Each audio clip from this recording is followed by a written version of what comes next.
guys, welcome back to my channel. If you're new here, hi, hello, welcome.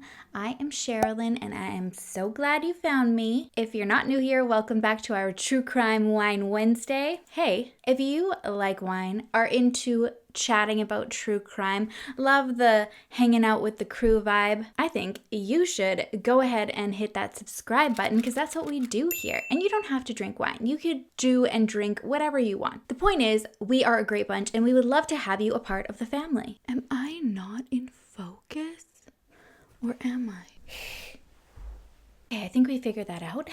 Here's the timestamp to when the case starts. I'm going to start putting it in the description below, so if anybody is not interested in hearing me chit-chat before the video, you'll know where to fast forward to get going. It's going to be really quick today though, but nonetheless, this is when the case starts. I just wanted to thank you guys all so much for everybody who has already purchased some of the vintage merch collection. We sold out of one of the designs and multiple sizes in others within like 10 minutes of the site being on. I'm just so grateful that you guys support me and that I can make something that you guys are actually excited to buy and wear. It's overwhelming and I'm so pumped to finish up packing everything for you guys and get them out there this week. That is what I'm working on this week. I will let you know, this is my first time doing this, so I'm not sure how long it'll take once it gets out and into the mailboxes for you guys, but I'm hoping it'll be nice and quick. Regardless, on my end, I'll have everything shipped out for you this week. I can't wait to see you guys wear it. Please be patient with me though. If something gets like lost in the mail or something like that, just message me, let me know, and I will do what I can to rectify the situation. Let's hope that doesn't happen. I will be reprinting the one with my logo on the acid wash because that one just didn't stand a chance on the site. You guys scooped that up right away. And I'm also going to be adding the It's Never a Mannequin onto those. So I think those two are the ones that you guys like the absolute most. I'm also going to slap those on some hoodies and get some reprinted of the one with my logo. So I'll have that ready for you guys in the next couple weeks. All right, let's get into the case. Today we are talking about Robert Maudsley. He's also known as the real-life Hannibal Lecter, but this is a little bit controversial because some of the evidence, or really lack of evidence, surrounding that title is really dicey. There's like conflicting reports of what actually transpired to give him the name Cannibal. But as far as being similar to Hannibal Lecter, like the real life Hannibal Lecter, in terms of needing to be locked up in like a glass cage that nobody can access and not being around any other prisoners, that is factual. And the reference is also really strong in terms of his like I don't give a brazen attacks on people like right in front of prison guards or medical professionals. He murdered 4 people and 3 of those killings were in an institution in front of people who couldn't do anything about it. So I guess in that term, like, yeah, he's pretty like, I'm gonna do what I want, like Hannibal Lecter. This case is also controversial based on his upbringing, mental health issues, and maybe if he was given a different chance at life, things would have been different for him. There's thoughts that he did what he did just given what he went through in life and trying to give justice to other victims like himself. So you guys will have to listen and let me know your thoughts at the end. All right, let's get started. Grab your drinks, grab your snacks, grab your rag if you're cleaning the house, get typing on that keyboard if we're working together. Do what you gotta do to settle into this video and hang out with me for the next little while. All right, Robert John Maudsley, he was born in June of 1953. He was the youngest of 4 siblings to his father, George, who was a coal worker, and his mother, Jean. And he was born into a pretty awful home. His parents neglected all of the children. They were never attentive or loving. They often left them for very long periods of time. There was rarely enough food in the house to feed them all. So when Robert was only 6 months old, he and his 3 other siblings, who were also young as well, I think each of them was only born a year apart from one another, they were all taken to an orphanage called Nazareth House that was in Crosby. And this orphanage actually still stands today. It's run by Sisters of Nazareth, which is a group of Catholic nuns, and it's been running since the 1850s. I was always think of going to school with nuns or like living with nuns a made up thing, but my mom went to school with nuns and she talks about it all the time and always talks about like how strict they were. That was her experience and her school though. And from what I read in terms of the experience for the Maudsley kids, it wasn't like that. It was actually quite nurturing. It was the only time in their life at this point that they ever saw, somebody be attentive to them and take care and feed them and make sure they were bathed. So this was actually a really good experience for them based on what they had already lived with their parents. Among all the siblings and even the kids within Nazareth House, Robert's described as the sweetest one. In fact, a nun named Sister Barbara, who took care of Robert, she said that she always looked at Robert fondly and just had this, draw to him, that he was just so cute and never gave them a tough time. And she said there were other kids within the orphanage that she'd look at them and be like, oh yeah, you are gonna grow up to be no good. You're already like friggin' dick. I mean, she clearly didn't say that. She was a nun. But she was like, you're bad news. And she never got that sense with Robert at all. While the kids were at Nazareth House, their parents, John and Jean, they just kind of went on living their life, doing their own thing. They never came to visit them. And as life went on, they actually ended up having another 8 children. Yeah. I mean, I'm not shaming in like the number of kids. I mean, you could, my great grandmother had, I think 12. I don't know if I just made that up, but I'm pretty sure it was like 12 kids, maybe 10, maybe 8. I don't know. It was a high number, you guys. I'm getting overwhelmed. But I mean, like in my mind, I'd be like, okay, like I already have 4 kicking it over at like Nazareth House waiting for me. Maybe I'll just bring those ones back and see if I can, want to add from the existing ones. I don't know. That's just my thought process. But yeah, so they had the 8 and then they had the other ones at the orphanage. And then at some point, it's about 9 years after the kids had already been in the orphanage, they decide they want to start visiting them again. So they start making visits here and there. And then from that, once it becomes more of a routine, they're allowed to have stays outside of the orphanage, hang out for the day, see how that goes, and eventually do like sleepovers and work their way into being more involved in their life. And so once they built that relationship up, eventually they were actually able to take them back home with them. And I mean, this is usually the goal in these situations. They don't want children in facilities. They want them to be with the natural birth parents. They want to try to make them as successful as they possibly can be when they leave the situation they're in and then go back home. Sadly, though, we see a lot of these cases where kids go back to a really unhealthy situation.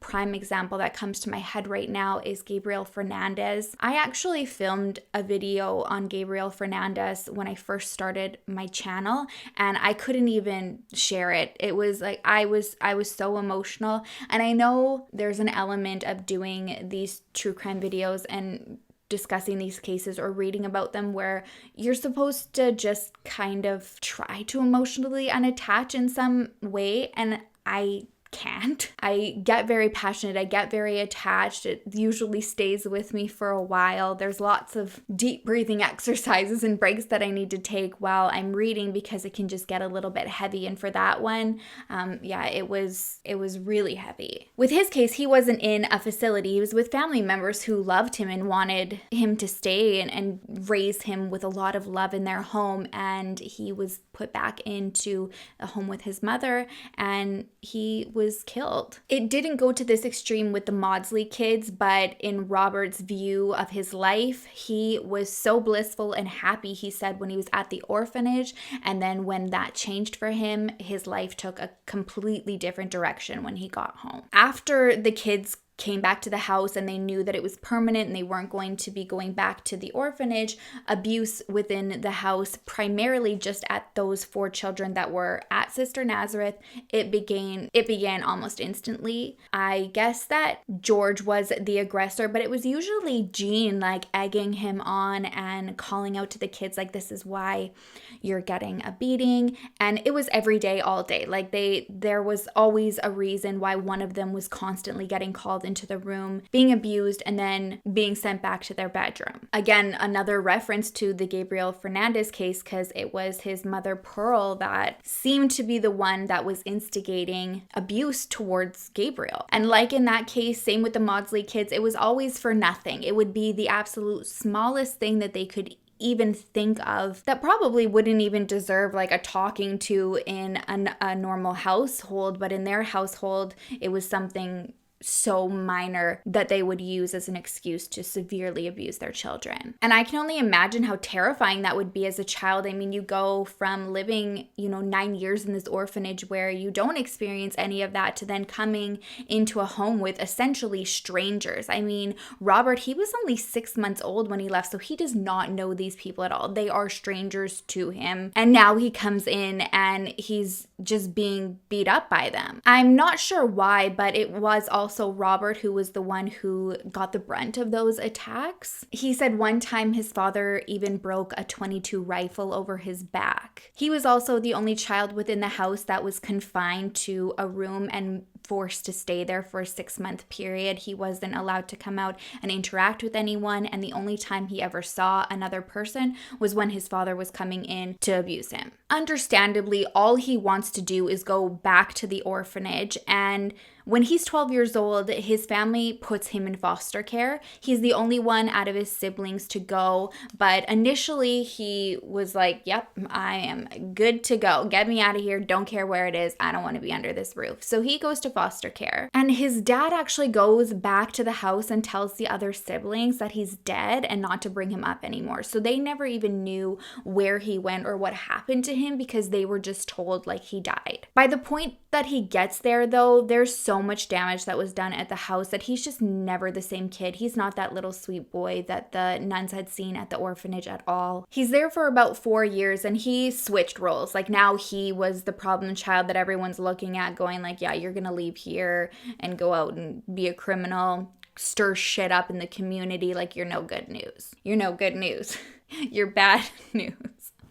Which really makes you wonder, what if they just stayed at the orphanage and he'd never gone to that home to experience like those two monsters? Like what turn would he have taken in life? Because it seems like he was on a really good, productive path. Then he just goes to this home and he's a shell essentially of his former self. When he turns 16, he decides he's done with the foster care system. He ups and leaves and he gets jobs like just small things here and there. He bounces from friends' couches and just does like the whole couch surfing thing for a little bit of time. And then he eventually just turns to a life of crime where he commits burglaries to make any form of income. It doesn't take long for him to get arrested and get his first burglary charge, and things just spiral for him from there. He becomes addicted to drugs and eventually he can't afford his habit anymore. So he ends up moving to London and he enters into the sex trade so that he can sell his body to support his addiction. And this is how on a day in 1974, he is 20 years old and meets a laborer named John Farrell. Now, John picks him up to pay for his services, and after the transaction, Robert says that John pulls out some photographs and he shows them to him, and they're photos, graphic photos of young children. Once Robert sees this, he flies into a rage and he strangles and kills John. Now, I want to pause right here because these parts of Robert's crimes are where I get conflicted. I personally don't know what I would do if somebody showed me photos like that. Like, I would probably go postal as well. And for Robert, this is also a trigger point for him because he was sexually abused when he was in foster care. So this is like bringing up a lot of trauma and emotions for him. And I could see how someone would just like snap. There's definitely a part of me that's like, well, like, can you blame him? And I'll tell you why, because I don't know if this is a problem for you where you're from, but specifically here in Canada, I feel like even this month, It's been like every single day I'm constantly seeing something on my Facebook or on the news with a new child sexual assault case. And specifically in Edmonton, where I'm from, it's these repeat offenders who I've seen on my timeline for the past, I don't even know how many years, probably the past 5 years, where they keep just popping up every 6 months or a year, and it'll be like so-and-so's being released, and then there'll be a big blurb saying, you know, that they have a habit of reoffending and to be careful because they're probably going to be a danger to society, but we're letting them out after a freaking slap on the wrist. So, really passionate about it. It really ticks me off. It does not ticks me off. I'm being censored here. There's a lot that I would want to do to these people, and they're not learning. Like, they just keep going out again and again and again and again. It's like, hello, at what point do they just like not leave?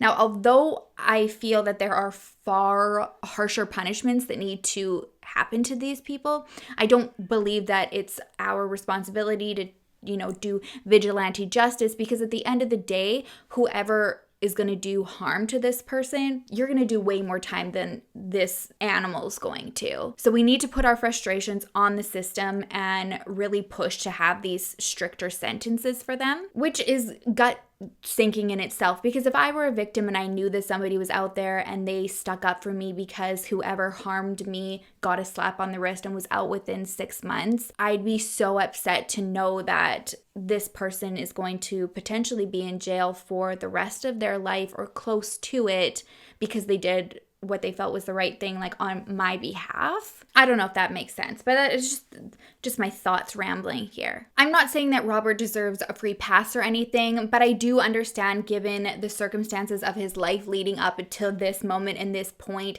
him just like projecting his own trauma and then probably just being like, what the F, man, like not knowing what to do with what he was seeing at that time, and then just like taking matters into his own hands. Quite literally. I'm sorry. Very, very insensitive of me, but I'm all fired up because I've seriously just been like overloaded, I feel, with these cases that just keep like popping up everywhere I look lately. After strangling this guy, Robert doesn't go on the run or anything like that. He just goes straight to the police station, turns himself in, confesses to everything. So he's charged with manslaughter. And there's also a request that he undergo like a psychic evaluation. After his assessment, the doctor finds that he's unfit to stand trial. So he's institutionalized at a hospital called Broadmoor Hospital. And this is a hospital that is designed for patients with like criminal past or violent tendencies. So it's a hospital, but very much looks like a prison. Like it's got like the enclosed outdoor, you know, exercise yard with like the barbed fence and stuff like that. Allegedly inside though, it is geared towards hoping to rehabilitate the, I wanted to say inmates because it's like a prison, but you know, like the patients inside so that they could one day hopefully be reintegrated into society. And apparently their track record was I think I'm all like still like fired up right now. I can't talk. I mean, no, I can't talk on a good day. Who am I kidding? Anyways, so their goal is to try to rehabilitate instead of like punish people who go in there. And when Robert gets there, he is already pretty known for the crime that he committed, and off the hop, he is given a nickname by the other patients there, and they call him Blue, which is in reference to the color his victim's skin had turned when he was done strangling him. You're my boy, Blue! You're my boy.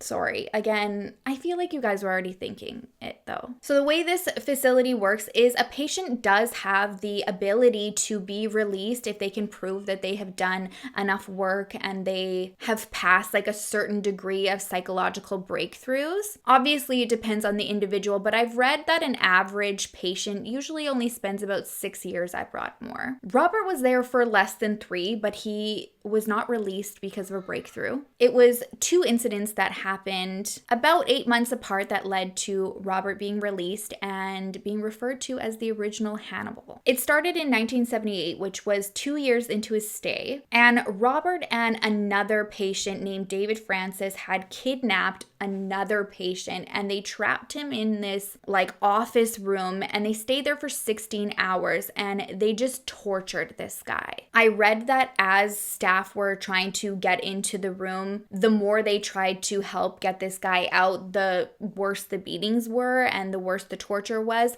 So they really had no choice but to just kind of like back off and let them do what they were doing and hope that they were just gonna like burn out and just eventually release him, because they didn't want to be the cause of like more things happening, and they couldn't get in there. There isn't too much information on this incident, so we don't know what had triggered it, if there was like an altercation between them earlier on in the day or what it was, and we don't know what stopped it. But eventually, after this 16 hours, they do decide that they're going to release him, and they let him go. After this happens, there's a new set of rules that are put in place basically to protect all of the other patients that are in the facility from Robert and David. It seems to be going well and working, but then 8 months later, Robert decides he wants to attack someone else. And this whole time, staff had been working so hard to protect all the other patients from David and Robert, but they didn't really consider protecting them from each other. So Robert sets his eyes on David Francis. It's February 26, 1977, and Robert finds another inmate named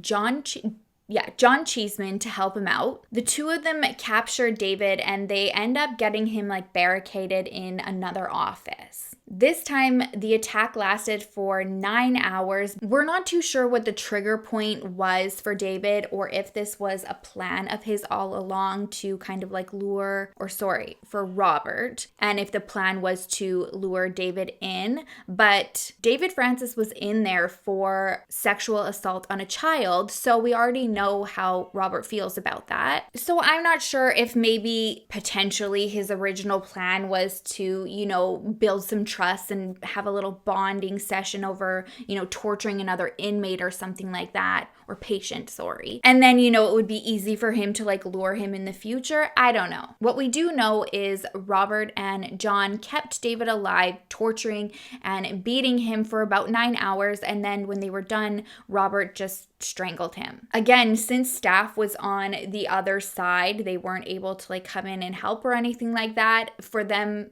to be notified that they were ready to come out of the room, they like hoisted up David's body and like let him like peek through the crack of like the slit in the door, so that the office staff could see like, okay, we're done, like you guys can open up the door, like just no F's given. When they're finally allowed in the room, they walk into what I can imagine would probably look like a scene from Saw. I don't want to go into detail, but they basically find David, and he's got like brain matter like coming out of his ear. And this is what led to the cannibal theory, because I guess when a medical examiner did like their findings, the like remaining brain wasn't adding up with what was swept up from the room that he was in. So they're like, okay, well, like there's stuff missing, and the only place it could be is being consumed by somebody. Robert allegedly did admit to doing this, but then there were also reports that he didn't. So that's where it gets like a little confusing, and where I'm not really sure if like the cannibal aspect of it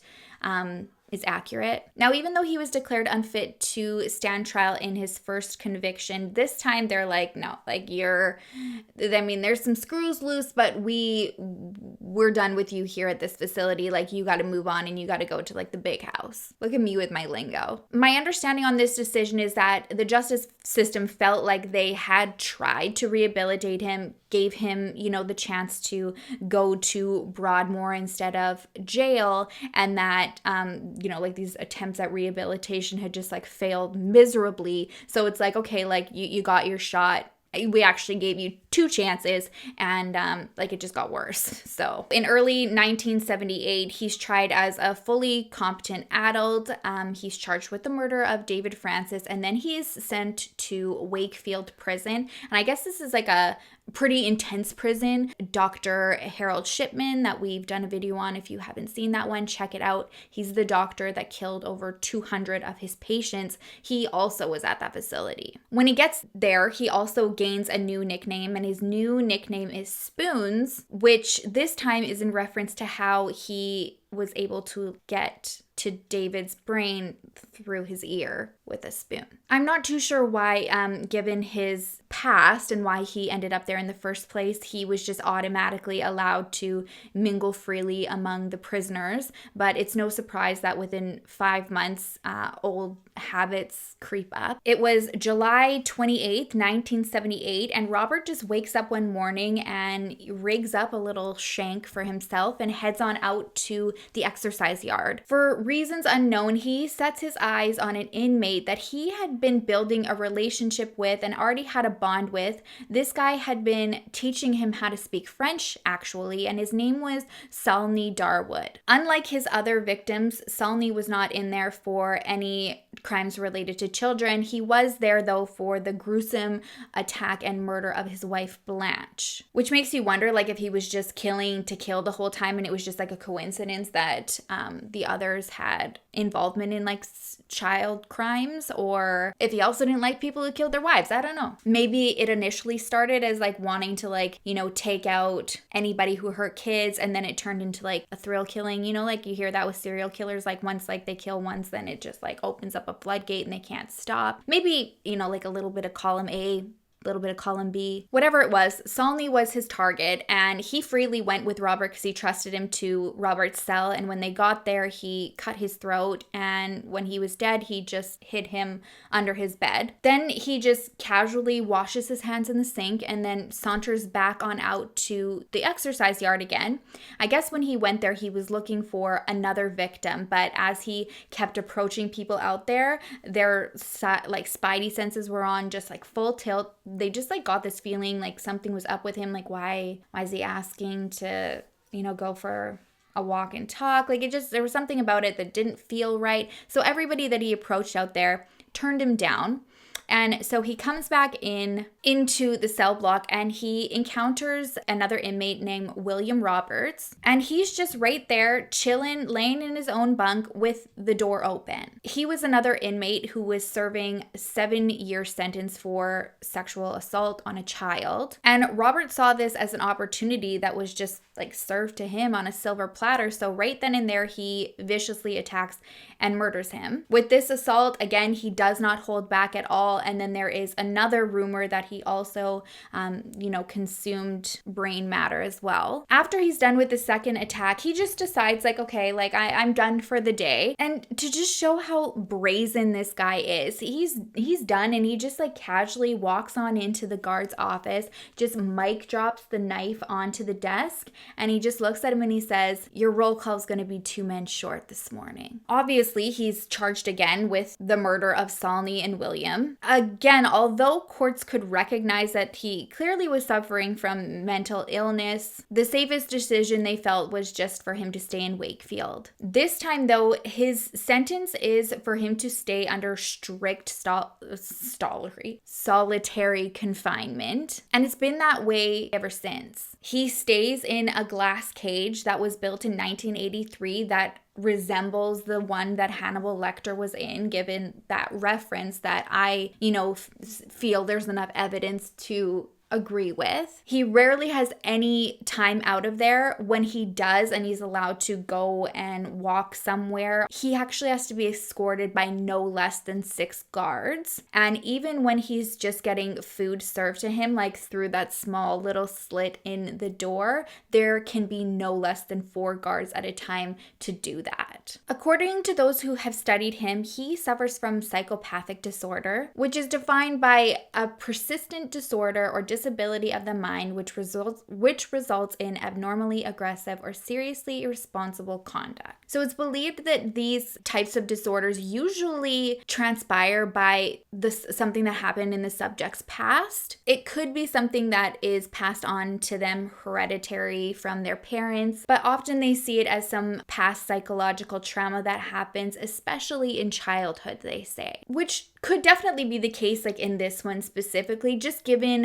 what reports were of him based on who he was as a child prior to going to live with his family. I do believe that a lot of mental health disorders are predetermined by our genetics. I mean, I'm a prime example of this. I was diagnosed with depression at 15 years old. If you're new here, you don't know that. If you're not, you definitely know that. It's something I openly talk about. And that depression kind of like took care of itself, but it switched into a severe anxiety disorder. And that happened only a few years ago, where on the outside it seemed like I should have no reason to have anxiety or be upset. The fact that the peak of my anxiety and breakdown was actually this past year, where everything was aligning for me so perfectly and should have made me really happy. Like I had no control over it, like I was following my dreams. My channel that's when it started to get momentum, and I started, I was monetized and people started finding me, and I was just so proud that I was doing what I wanted to do in life. Finally, my marriage was at the best place that it's ever been at. My kids are happy, they're healthy, we live in a beautiful home, we have such amazing friends and family who support and help us out. Like on the outside, it's like, okay, she really has no reason to be upset. It's just something that I can't control. Now that I'm on medication and I'm just embrace it, and I'm very open to allowing that to help me out, things are like night and day. But in that situation prior to me getting help, that was just the hand I was dealt based on family history, which is really strong on my father's side of the family. For Robert, though, I do think a large part of it manifested just through his childhood trauma. I mean, we don't have medical records of his parents to find out if they had any pre-existing conditions as well.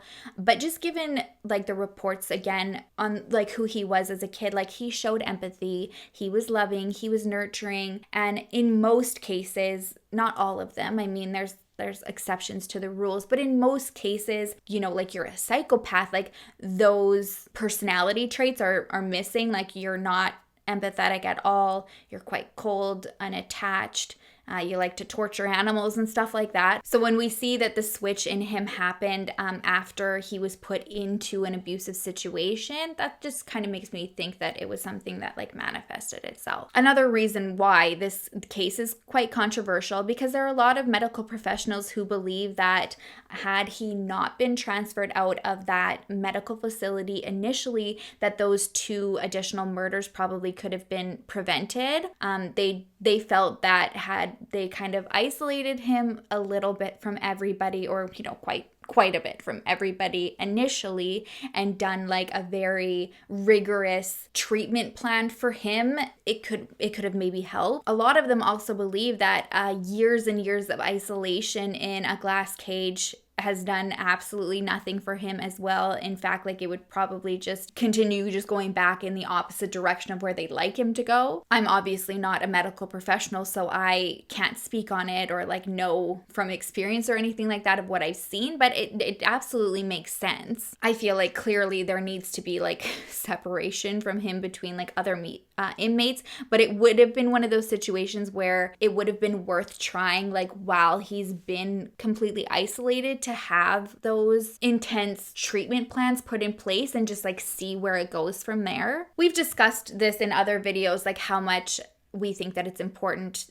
to incorporate some mental health support when you're in prison. I don't care if you're there because you stole a freaking Kit Kat bar and you're only going to be there for like 30 days or something like that. But I'm sure that just like speaks on my like complete like lack of knowledge of like prison sentences. I'm pretty sure he wouldn't go to jail for 30 days for stealing a Kit Kat bar, but you know what I'm saying, okay? I feel like it would be a benefit to help anybody, like in terms of their mental health. Like it's not going to hurt some. If anything, it's just going to, better prepare them when they go back out into the world. It's never a bad thing to to be a better version of yourself, especially coming out of jail. I mean, like, that's a win. All right, we're all over the place today. I want to know your thoughts on this. I want to know if you think that had he not gone home initially when he was just a little kid, if this could have been prevented. I think for me, I feel like it probably could have been, but I don't know how I feel about like what could have been prevented after the fact, like after he had already